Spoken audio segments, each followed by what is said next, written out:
saya ini hanya pengen satu, memancing dari Mas Abram nanti membawakan sedikit atau satu buah dua lagu bagi kita supaya teman-teman juga gereng semangat lagi gitu. Terima kasih.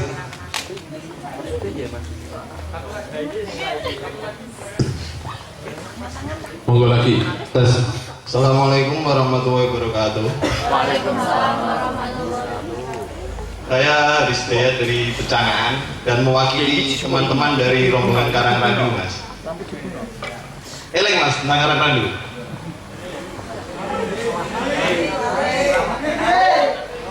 Ada ya berhubungan dengan komunitas kampus sawah, Mas. Ya, di sini saya mau menanyakan ya peran pemuda sebagai apa tadi dalam industriasi. Wah, gokil Mas ini. Ya, saya mau Santai Mas, santai Mas. Coba dikamu.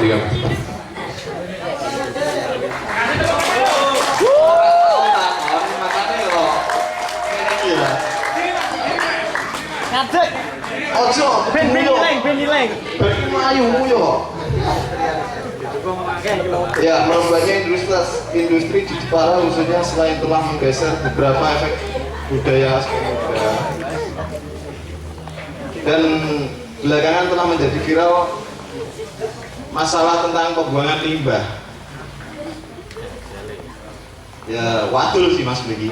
Sama minta dukungan. Itu sekarang kan kemarin sudah mengadakan ya pemuda Karangrandu dan sekitar itu waktu 17-an beberapa upaya sudah kami lakukan, harian bancaan bareng di atas kali satu desa. Iya Mas, jenengan lek napa YouTube, buka YouTube aja ada upacara 17-an di atas limbah itu tepatnya di depan pasar sore di apa jembatan, di atas jembatan itu kami waktu 17 Agustus mengadakan upacara 17-an, upacara bendera itu tadi. Dan di situ warga Karangrandu dan apa perangkat desanya itu mengadakan upacara terkait dengan sungai yang melewat daerah Karangrandu itu kan ya efeknya ya banyak. Di situ tercemar, sawah di apa Batu Kali itu wilayah Kalinyamatan Pak ya? Itu juga berefek juga kalau nyampe sana. Langsung ada upaya birokratif juga kami usahakan. Kemarin juga ada kunjungan dari Komisi 7 atau Mas?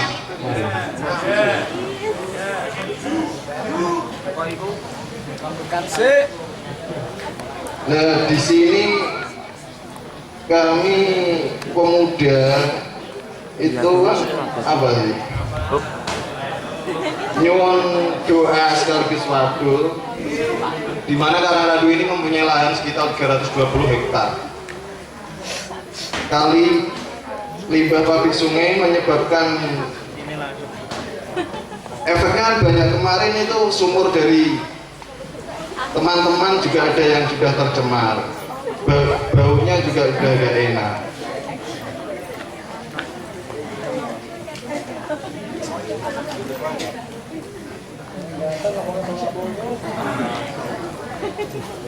Ya, dan minta sarannya kami sebagai pemuda harus bagaimana ini untuk kedepannya, soalnya masih bingung ya kayak aku ini bingung dulu ngomong apa ini.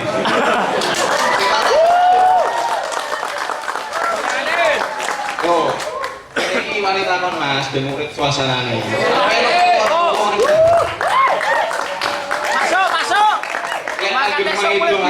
Aku agak dino main di sana Mas. Karo ngopi ngono kuwi, agak bengi ngopi karo cacah ngene iki Mas. Ih, ngolah pikir. kebetulan kopi juga. Kebenarannya, insya Allah kami tidak mau menyerah memperjuangkan ini. Soalnya efeknya kan nanti jangka panjang itu mas. Ya masih banyak kekurangan dan keterbatasan. Tapi insya Allah semangat kami ini masih oke lah. Bisa limpah. Soalnya banyak yang dukung. Saya hari Jumat. Bin, ngoten mawon, nggih. Terus suwun. Assalamualaikum warahmatullahi wabarakatuh. Iya. Baik. Monggo. Oke. Assalamualaikum warahmatullahi wabarakatuh. Selamat malam hadirin semua. Perkenalkan, nama saya Hasan dari Kalinyamatan. Begini, ini masih ada hubungannya dengan pertanyaan yang pertama soal mindset ya. Jadi pabrik itu sekarang nggak bisa kita tolak, nggak bisa kita kemudian menghindari adanya pabrik itu, karena pabrik itu bagian dari pilihan, bagian dari kebutuhan, bagian dari kesejahteraan warga. Karena pilihan utama bagi kalangan saat ini, orang-orang yang ya katakanlah di Jepara, Balikpapan dan sekitarnya, pabrik itu jadi sumber kehidupan yang layak begitu, sehingga menjadi pilihan utama, pilihan bahkan menjadi satu-satu pilihan menurut mereka yang paling bisa membuat bahagia. Bahkan ketika saya ketemu sama anak-anak SMA, SMK yang kemarin saya ketemu, saya ajak ngobrol, setelah lulus mau kemana deh? Pabrik. Saya mau ke pabrik mas. Nggak ada pilihan lain selain pabrik. Percuma di sekolah. Begitu. Mungkin ya, sehingga industri-industri kecil, industri rumahan itu mencari karyawan, mencari tenaga kerja, nggak ada. Iya Nggak kan? ada. Karena semua menjadi pilihan utama dari pabrik. Gajinya mencukupi, baru masuk 1 bulan dapat motor, ya. Kredit sebulan dipecat. Amin. Iya, mungkin tadi yang disampaikan Mas Abran soal pola pendidikan di Indonesia yang membangun mindset itu tidak seperti di Finlandia yang tujuan yang sangat simpel, ingin membuat hidup bahagia, dan hidup bahagia bagi orang-orang zaman sekarang ya kerja di pabrik gitu. Oh, pabrik. Nah, Ini kan ada yang salah dengan pola pikir anak-anak yang, ya saya nggak menyalahkan buat kita atau teman-teman yang hadir di sini yang memilih kerja di pabrik, bukan iya. salah. Ya Emang memang ijazahnya. begitulah begitu. Bahkan yang punya ijazah juga sama. ya S1 Bukan berarti yang pabrik. ya. Nah ini yang saya ingin tanyakan, sama seperti pertanyaan yang pertama, tapi berbeda gitu. Bagaimana membuat atau merubah mindset, ya, mindset bahwa pabrik itu bukan satu-satunya pilihan Yang oke. hidup yang membuat bahagia. Bukan pabrik. Ada jalan hidup lain yang lebih bahagia selain pabrik. Dan ini sulit sekali.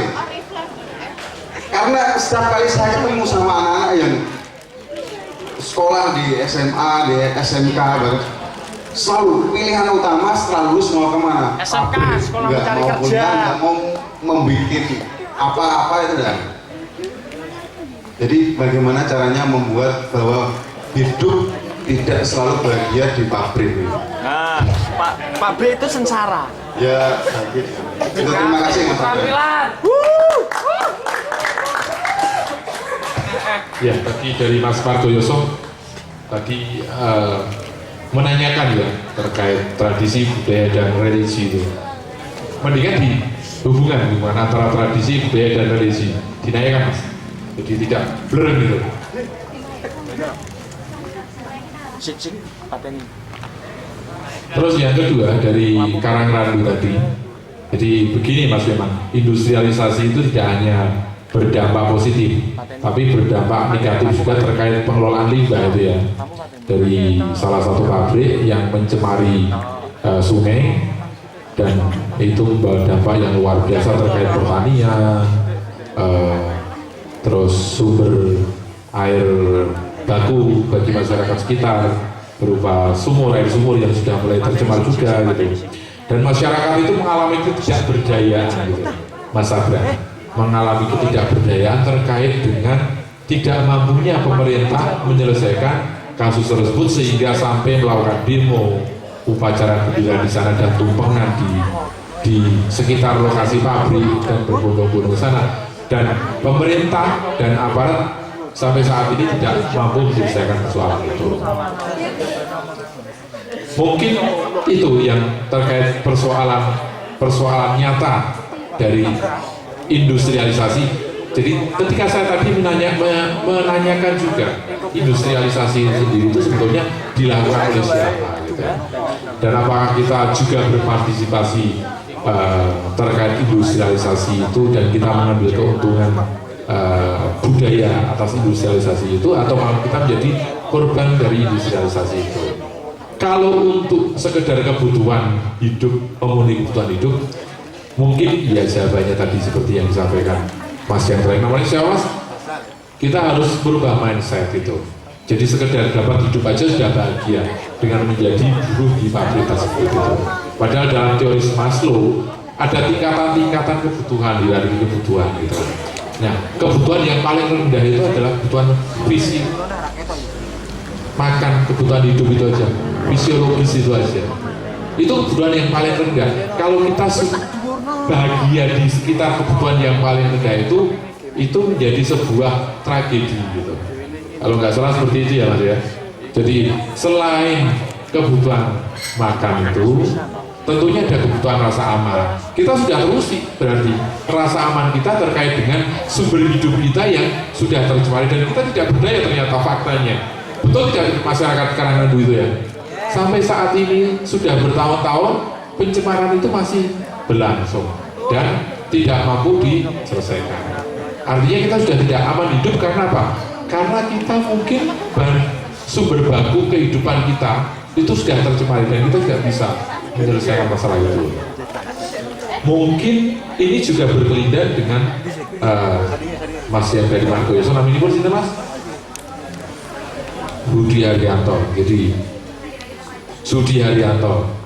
Jadi apa hubungannya tradisi, budaya, dan kalau kita bisa menjaga tradisi budaya, sumber penghidupan kita gitu, dengan mungkin dengan berbasiskan religi kita gitu, mungkin kejadian-kejadian tersebut tidak akan terjadi. Tapi coba Mas Abram diurai yang lebih jauh lagi. Jadi religi itu juga menjadi bagian penting dari membangun sebuah konstruksi kebahagiaan, seperti yang tadi disampaikan, bahwa kebahagiaan kita itu bukan hanya sekedar ketika di pabrik gitu Mas. Kita harus mencoba membongkar. Di Mas Madin tadi minta kita untuk membongkar gitu. Membongkar cara berpikir kita terkait dengan kebahagiaan, bukan hanya kebutuhan fisik kita, tapi ada kebutuhan-kebutuhan yang lainnya, kebutuhan rohani, kebutuhan rasa aman, kebutuhan aktualisasi diri, kebutuhan untuk dihargai dan lain-lain. Ada tingkatan-tingkatan kebutuhan yang disampaikan oleh Mas Dan. Mungkin monggo Mas Abra lebih dielaborasi sama Mas Fahmi. Langsung yang pertama sama yang terakhir kan nyambung tadi, langsung saya sahut aja ya dua-duanya. Ini tentu bukan jawaban yang paling benar. Ini menurut saya Mas, tidak ada satu orang pun bisa merubah pikiran orang lain. Gak iso Mas.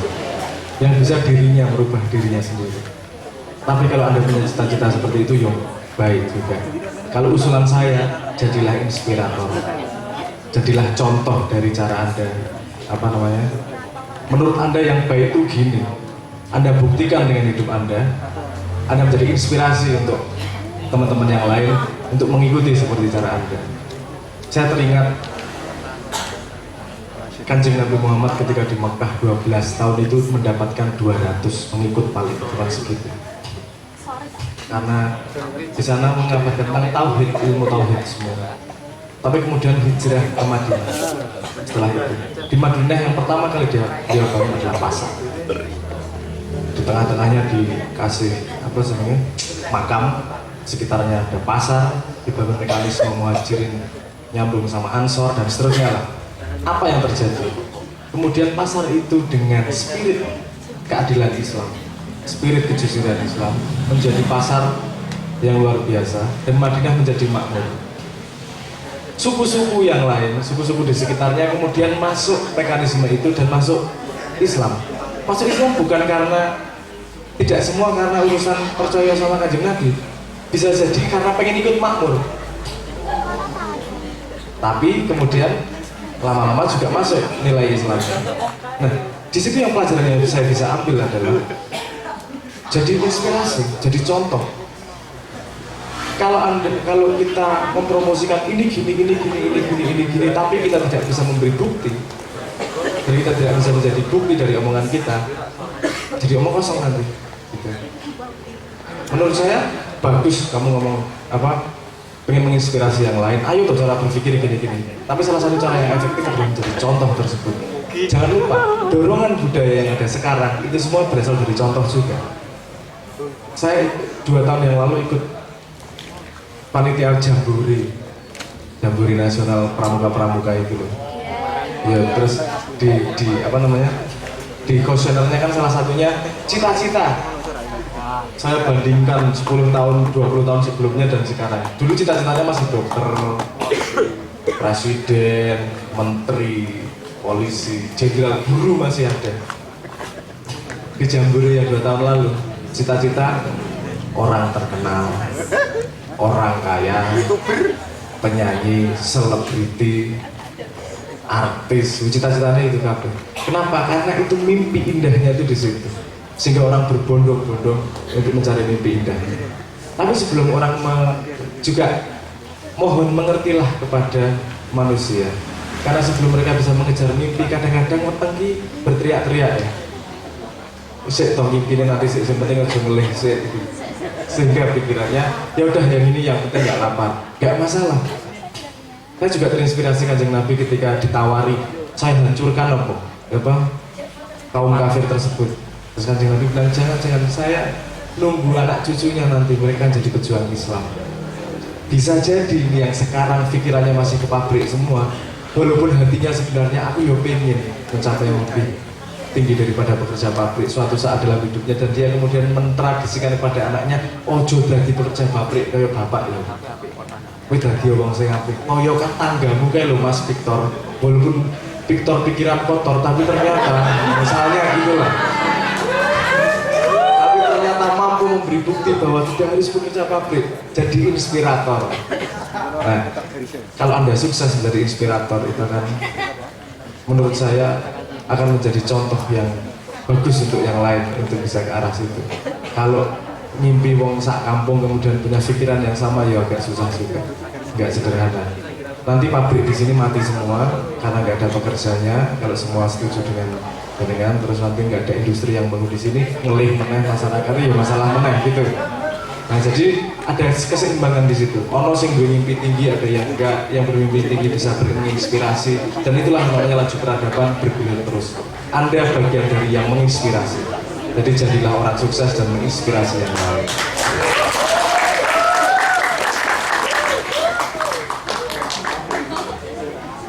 Saya mungkin menjawab apa hubungannya agama, tradisi, dan budaya tersebut ya. Kalau saya melihatnya begini Mas, ini lagi-lagi pandangan saya belum berarti benar. Pandangan saya kalau saya tuh gini, agama itu rasa manis, tradisi dan budaya itu gulanya, mangganya, apa mana ya, apa sing manis-manis apa? Muka merlisnya, manisnya, manis. Yang menurut dunia diri sih dari seluruh dunia yang dunia diri. Ya. Jadi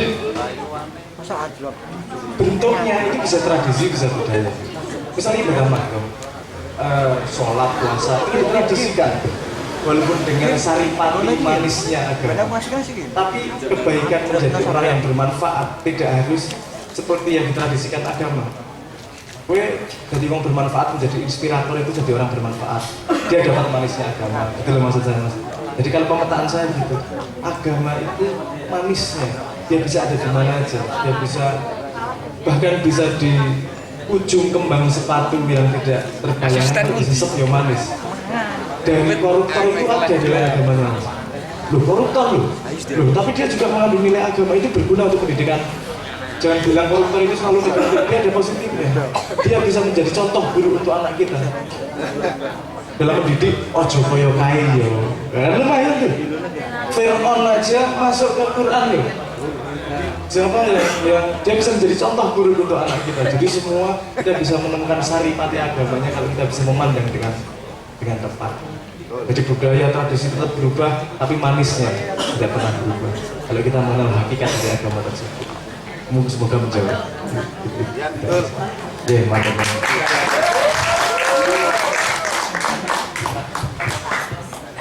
Oke Mas, tentang saya tadi disebut namanya mulai memakai sarung dan peci.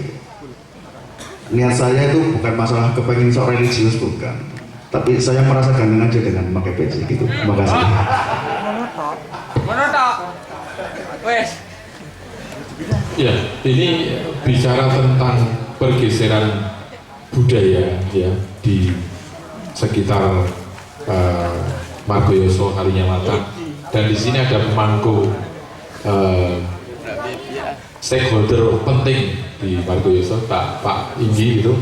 Mungkin Pak Inggi bisa memberi narasi terkait dengan budaya yang sedang bergeser dari masyarakat tradisional, petani, pengrajin menjadi masyarakat yang lebih maju, industrialisasi gitu. Bagaimana gemburan budaya industrialisasi itu atau dengan modal dan bekal budaya yang kita punya ya, masyarakat tradisional, petani, pengrajin, dengan budaya baru itu kita bisa menjadi membangun sebuah dialektika budaya baru dengan tetap berbicara pada budaya masyarakat dan tentunya menjadi trendsetter baru gitu. Tidak menjadi sesuatu hal yang mustahil gitu, karena memang Jepara itu kan sempat menjadi trendsetter terkait dengan kerajinan mebel gitu dunia kan, tentunya menjadi trendsetter dunia kan. Faktanya emang seluruh dunia kesini membeli kerajinan mebel di sini. Ini fakta gitu. Dan bagaimana kita mampu mengembalikan kejayaan itu lagi. Monggo Pak Inggi. Terima kasih atas waktu yang diberikan kepada saya. Kembali mengingat kita pada masyarakat umumnya di Jepara sendiri, karena mungkin dengan adanya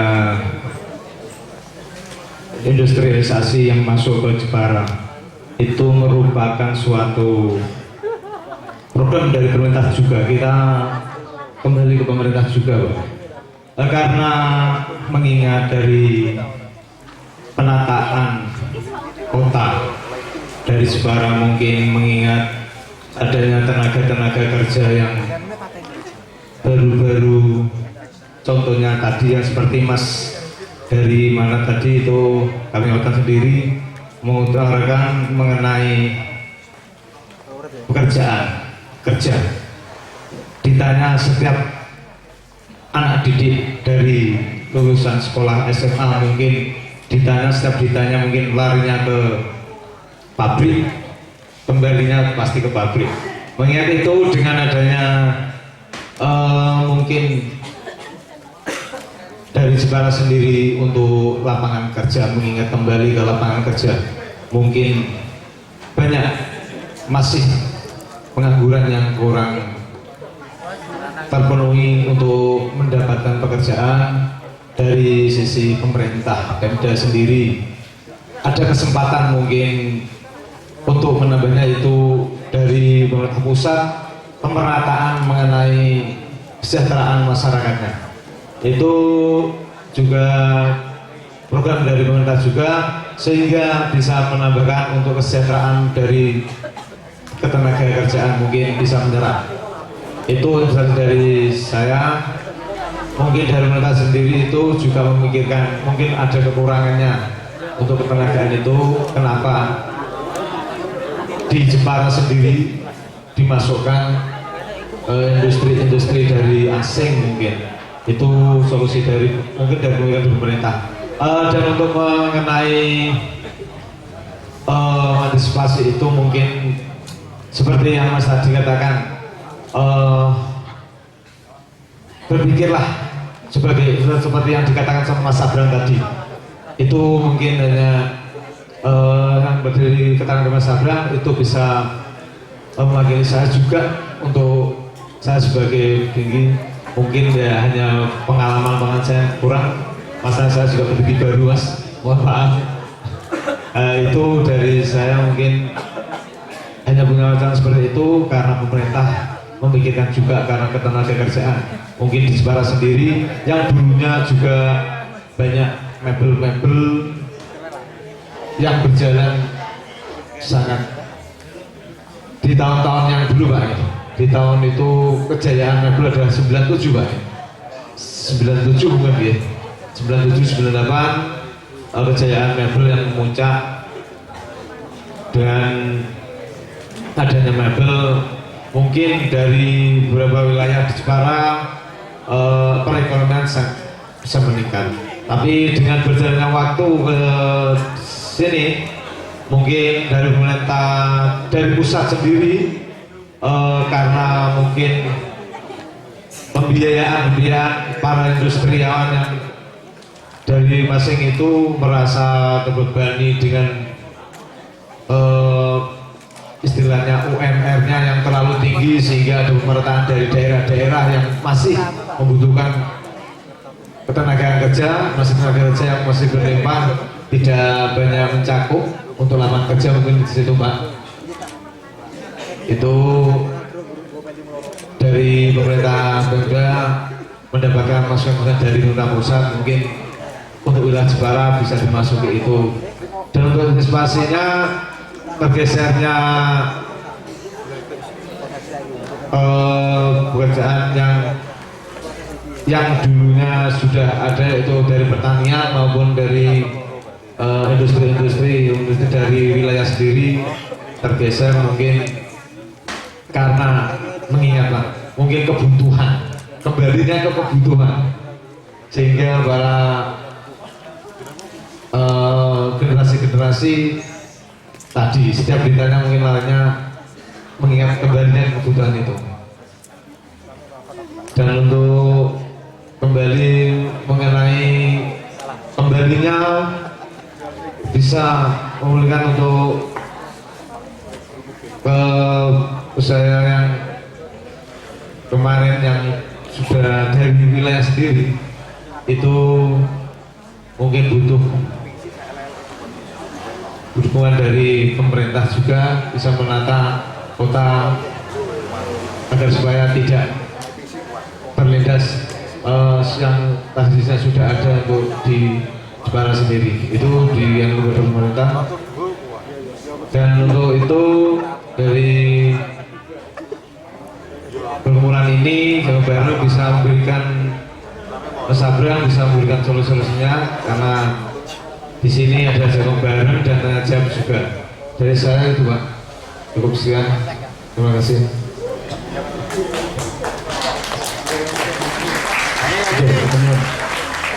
Mas Kansi,